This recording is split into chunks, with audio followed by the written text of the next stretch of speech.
y por tanto hay que añadirle algo más. Pues ese algo más existe en la LOE, la Ley Orgánica de Educación, la posibilidad de establecer un curso complementario que le permita preparar el acceso al grado superior. Pero lo que está regulado es que ese curso vale un 15% de la nota de acceso a la prueba, con lo cual también de nuevo dice, un año para conseguir un 15%, pues como que no invita mucho a hacerlo. Si es un curso oficial, impartido en los institutos, por el mismo profesorado que imparte el bachillerato o la secundaria o los ciclos, pues, en fin, si no se cambia la ley, pues le vamos a dar un 40% porque el 15% está en un decreto.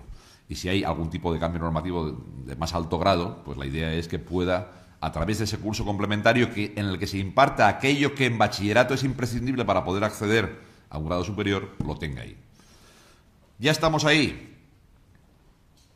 Unos acaban bachillerato y dicen, bueno, ¿qué hago? ¿Título de técnico superior o me voy a estudios universitarios?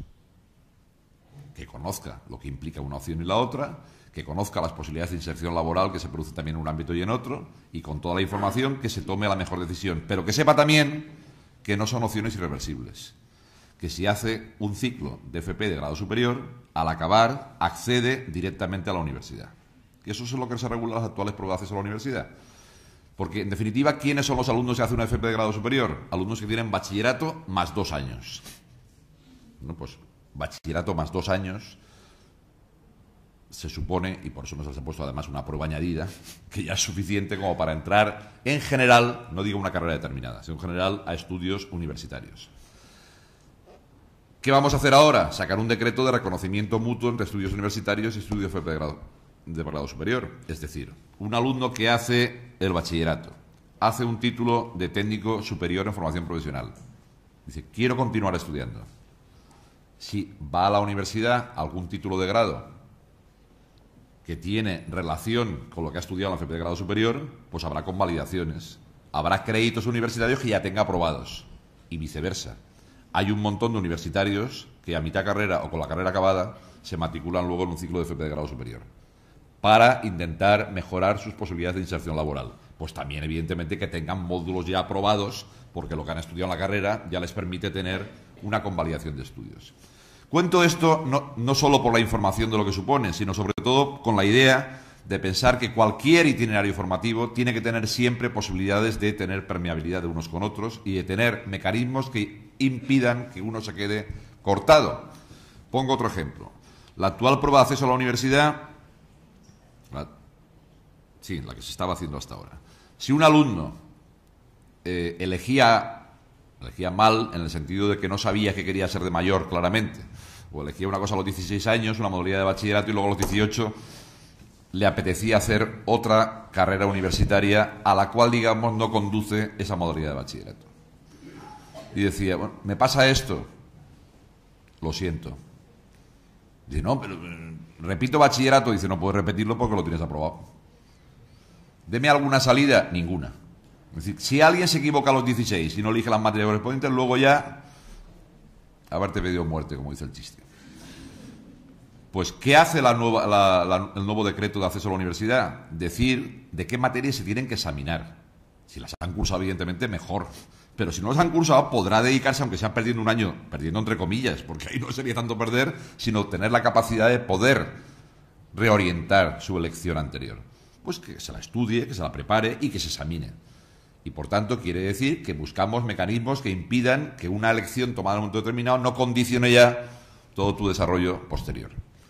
Por tanto, el debate no es tanto ahora si hay que aprender las cosas a los 3 años, a los 4, a los 5, que a mí eso me recuerda cuando los padres, madres decimos, no, mi hijo a los 11 meses ya andaba, y yo, no, el mío a los 10. Bueno, mucho mejor. Diga, pues no. Lo que hay que saber, lo que hay que hacer es que sepan efectivamente leer, escribir, tal, pero no pasa esto de la preescritura, la prelectura. Hay que empezar antes a los 2. Lo que no hay que hacer es barbaridades. Lo que hay que hacer es garantizar que efectivamente lean y escriban bien.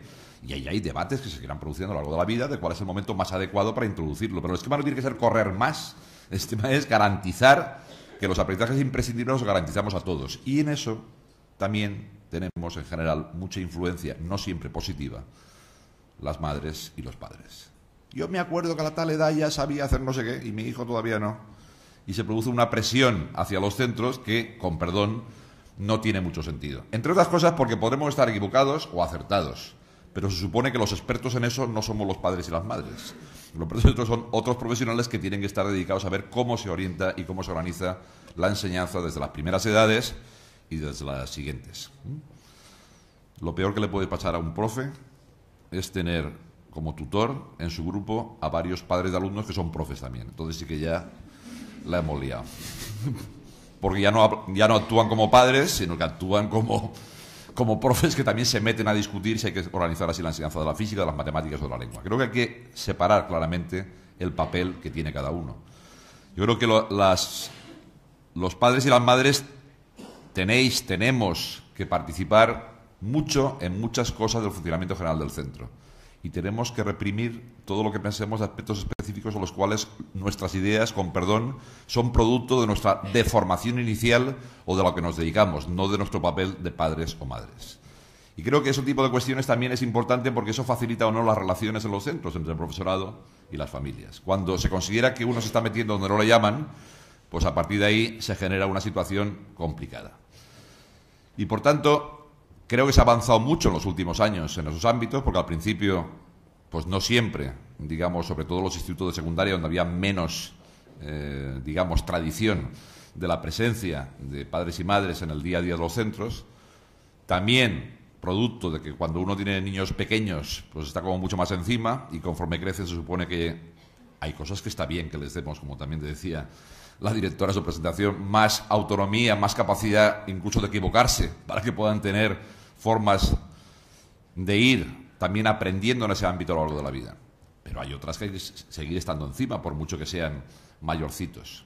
Mis hijas ya tienen 26 y 23, y me sigue tocando estar encima de algunas cosas, a pesar de que ya han acabado las dos la carrera y no sé qué. Pero bueno, yo creo que hay que analizar y saber como padres y madres qué es lo que toca en cada edad, que evidentemente no es lo mismo.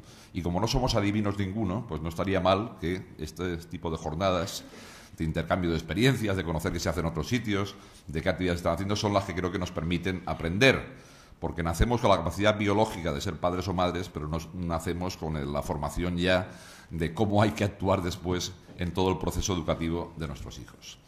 Y eso me lleva a otra reflexión general. Si queremos de verdad colaborar en la vida de los centros, en mejorar la situación de los centros, yo creo que habría que actuar básicamente en dos frentes. Se habla mucho de que el grado de participación, por ejemplo, en las elecciones a consejos escolares es muy bajo. Sí, es muy bajo. Claro, no se puede comparar con el grado de participación en las mismas elecciones por parte del profesorado del centro, porque con perdón el profesorado del centro está allí y el esfuerzo como de votar como que no es muy, ¿no? Casi el delito es no votar ahí, ¿no? Porque uno está allá. Pero para cambiar esa situación hay que actuar en muchos ámbitos. Primero, como se hace en cualquier tipo de elección, dando publicidad a que eso existe. Y publicidad en el sentido más amplio de la palabra. ¿Por qué? Por considerar que es importante que la participación sea alta. Por considerar que es importante que se impliquen muchos más las familias en la vida de los centros educativos, en los aspectos, como he dicho, que les tocan y correspondan. Pero eso significa también que creo que para que convencer a un amplio sector de la sociedad de que es importante hacer una cosa, tiene que ser que después, cuando uno está allí, vea que efectivamente mereció la pena ir a votar, mereció la pena estar de representante del Consejo Escolar, y creo que una de las formas de hacerlo es incrementando de una manera clara la autonomía de los centros. No hay dos centros iguales, no hay dos alumnos iguales, y tampoco evidentemente hay dos centros iguales. Los centros tienen un público determinado, alumnado, unas familias determinadas de alumnado, un profesorado determinado, unas infraestructuras, un tal. Y no son iguales jamás dos institutos ni dos colegios.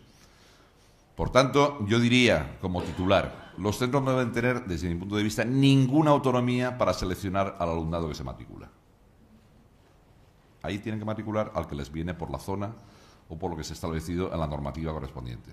Y una vez matriculado, tienen que tener mucha más autonomía para ver cómo responder a las características de ese alumnado.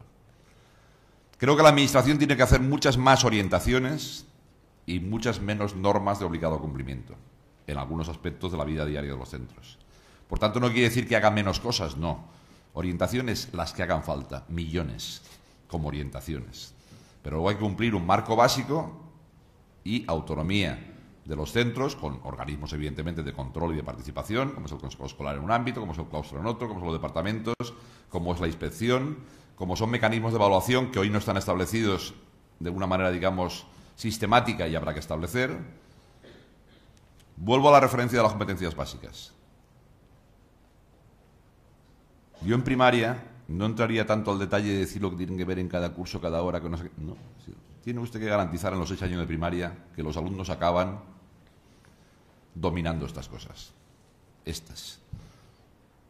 Ahora, en su centro, que está en un barrio suburbano de Madrid, o en su centro que está en la zona rural tal, o en otro que en cambio está en el centro, en fin, con las características que cada centro tenga. A ver cómo se organiza usted y con la plantilla que tiene para realmente conseguir que los alumnos, al acabar sexto de primaria, están en esa línea. Esto dicho así en titulares, luego evidentemente hay que concretar las cosas. Pero quiero como reflexión de que haya... ¿Por qué hay que dar necesariamente clase de 9 a 10, de 10 a 11 y tal, no sé qué, y cada una hora de lengua, a las 7 de matemáticas? Dígase lo que tienen que aprender en esos años, lo imprescindible y lo deseable.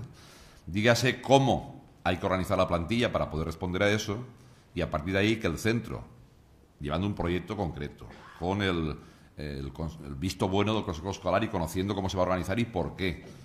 Pues que tenga posibilidades de que, por ejemplo, haya un grupo de alumnos que se observa en segundo de primaria, en tercero de primaria, que tiene especiales dificultades de aprendizaje en temas de lectoescritura, de cálculo básico, y pueda, pues en un momento determinado, coger el aula de tercero A y decir que hay 7 alumnos que durante un par de horas salen porque van a trabajar otras cosas, luego vuelven, luego salen otros. Es decir, que tengas posibilidades reales de que eso que se llama grupos flexibles se produzcan en la práctica. Yo creo que esa es una manera mejor de reducir la ratio que la de bajar de 25 a 20. ¿Dónde creo que... Tema polémico, de nuevo. Histórico. Es que esto no puede funcionar si no reducimos la ratio. Cuando la ratio era de 40, radicalmente de acuerdo. Cuando era de 35, radicalmente de acuerdo. En infantil hoy, radicalmente de acuerdo. En primaria, ya no estoy tan radicalmente de acuerdo. En primaria, hoy. No hablo de un centro concreto. Hablo en general. 25 alumnos es razonable, o al menos es razonable en todos los países de la OCDE. Y si es razonable en todos los países de la OCDE, lo miramos para todos, miremoslo también para esto. ¿Pasar de 25 a 20 supone un cambio cualitativo fundamental? Yo creo que no. De 25 a 20. Ahora, ¿cuánto dinero cuesta pasar de 25 a 20? Tanto. Deme usted ese dinero y lo voy a utilizar para otra forma diferente de reducir la ratio, que es que de 11 a 1 los martes y los jueves salgan 7 alumnos y estén en un grupo específico, que en clase de idiomas puedan crear 2 grupos de 12, o de uno de 15 y uno de 10, y en otras, en cambio, no pasa nada porque estén 25. Bueno, pues eso es intentar reducir la ratio de una manera distinta, que es no en todas las horas ni en todas las aulas, sino que donde sea más necesario. Y ahí, de nuevo, apelo, y ahora ataco a los equipos directivos, ataco en el sentido de cosas que creo que hay que hacer y no siempre se hacen. Cuando se le da a un centro X profesores añadidos, por así decirlo. Si hablamos en primaria, ¿no? Dice, pues en primaria están los tutores, están los especialistas, dice, y además este centro por estas características tiene 3 más. Vale. Esos 3 más, lo que habrá que analizar bien es a qué se van a dedicar y cómo van a trabajar. ¿Y por qué digo esto? Creo que lo comenté también José Luis el otro día con el profesorado, ¿no? Que otro de los temas clásicos es que hacen falta más profesores. Sí, pero ¿para qué? En los últimos 9 años ha crecido de manera bastante importante el número de profesores que hay en este país y no ha crecido el número de alumnos. Y en esos mismos 9 años no se ha producido una mejora de los resultados escolares en este país. ¿Quiero decir con eso que no hace falta más profesores? No. Lo que quiero decir es que habrá que analizar cómo ese incremento, que me parece positivo y necesario de la plantilla, se utiliza mejor para tener mejores resultados con los alumnos. Si un instituto pasa de 100 profesores a 115, de 102 a 119, para poner el ejemplo del de al lado de mi casa, en Valencia, Por tanto, no es un número inventado. Y 9 años después, con un incremento del 16% de la plantilla, no se produce ninguna mejora global en los resultados del centro, algo estamos haciendo mal. O cuando se decide que haya clases de refuerzo de recuperación para alumnos con más dificultades, se calcula los que hacen falta de lengua, de matemáticas, de historia, y al último se le asignan las 22 horas, las 22 no, pero bueno, las 14, las 16 horas que hay de refuerzo. Entonces hay uno que está para refuerzos y se pasa todo el día reforzando. Pues no me parece razonable. ¿No sería más lógico que si hay 8 profesores den 2 horas de refuerzo cada uno y este último tenga un horario normal como los demás, donde dé también primero, tercero, cuarto, primero bachillerato, curso? Pues eso es responsabilidad de los equipos directivos y de la administración que da las plazas a la hora de adjudicarlas. Y creo que ahí tenemos que pelear, cada uno en el trozo que le corresponda, por, una vez determinada la plantilla de un centro, ver cuál es la mejor forma de organizarla. Que no creo que sea por el procedimiento de que el más antiguo elige primero y el último que llega elige al final. Que, como sabemos bien, es lo que pasa. Dice, oiga, ¿cuáles son los cursos más complicados hoy para dar en un instituto de secundaria? Primero y segundo de secundaria. El más fácil, segundo de bachillerato. ¿Por qué? Porque todo el profesorado tiene los conocimientos suficientes para impartir segundo de bachillerato en condiciones. Por tanto, problema de conocimientos no hay para ningún curso. Todos los profesores lo tienen. Por tanto, la dificultad no está en el nivel de conocimiento, la dificultad está en otros temas que requieren otro tipo de intervención. Pues no se elige así. ¿Quién es tutor en la ESO? 3 perfiles. El que es muy creyente y quiere hacer méritos para el más allá, que cada uno